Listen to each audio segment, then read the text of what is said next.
श्री स्वामी समर्थ. आज आपण बघणार आहोत खरबूज खाण्याचे फायदे, कुणी खावं, कधी खावं व खाताना काय काळजी घ्यावं. तर आता बघणार आहोत फायदे. पहिलं म्हणजे शरीराला थंडावा देतं. खरबूजामध्ये पाण्याचे प्रमाण सुमारे 90% जास्त असते, त्यामुळे शरीरातील उष्णता कमी करून थंडावा देतं. उन्हाळ्यात शरीर डिहायड्रेट होण्याची शक्यता जास्त असते, अशावेळी खरबूज खाल्ल्याने शरीरात पाण्याची कमतरता भरून निघते.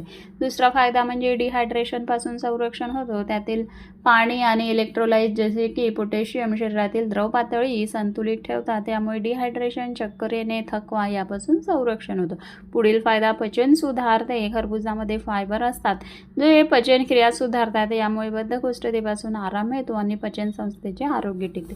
पुढील फायदा म्हणजे त्वचा आणि केसांसाठी फायदेशीर आहे. खरबुजामध्ये विटामिन ए, विटामिन सी आणि अँटीऑक्सिडंट्स भरपूर प्रमाणात असतात. हे त्वचेला नितळ, चमकदार बनवतात व केसांच्या आरोग्यासाठी हे पोषक असतात. पुढील फायदा म्हणजे वजन कमी करणाऱ्यास अति उत्तम आहे.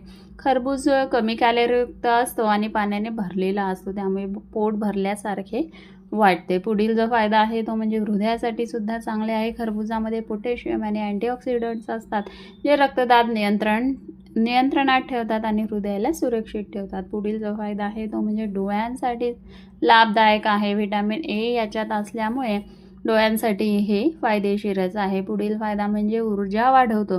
त्यानंतरचा फायदा म्हणजे मूत्रपिंडाच्या कार्यासाठी सुद्धा याचा उपयोग होतो.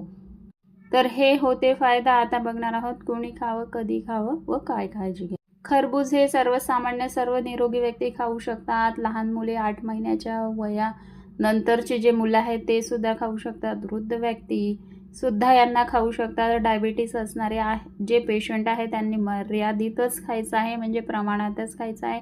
गर्भवती व स्तनपान करणाऱ्या महिलांनीही सुद्धा खायचं आहे, पण डॉक्टरांच्या सल्ल्यानेच खायचं आहे. केव्हा खावं, तर सकाळी किंवा दुपारी खाऊ शकतात. भुकेवर किंवा अन्न पचन झाल्यावर 2-3 तासांनी तुम्ही खाऊ शकतात. वर्कआउट नंतर, उन्हातून आल्यावरही तुम्ही खायचं आहे, पण रात्री उशिरा किंवा झोपण्याआधी खाणं टाळायचं आहे. आता बघूया काय काळजी घ्यायची आहे. नेहमी ताजं खरबूज खायचं आहे. फ्रीजमधून काढून लगेच खायचं नाही आहे. अति प्रमाणात खायचं नाही आहे. दुधासोबत खायचं नाही आहे. किंवा ज्यांना दमा, सर्दी, ॲलर्जी असेल त्यांनीसुद्धा डॉक्टरांच्या सल्ल्याने व काळजीपूर्वकच खायचं आहे. महत्त्वाचं म्हणजे स्वच्छ धुवूनच खायचं आहे. धन्यवाद.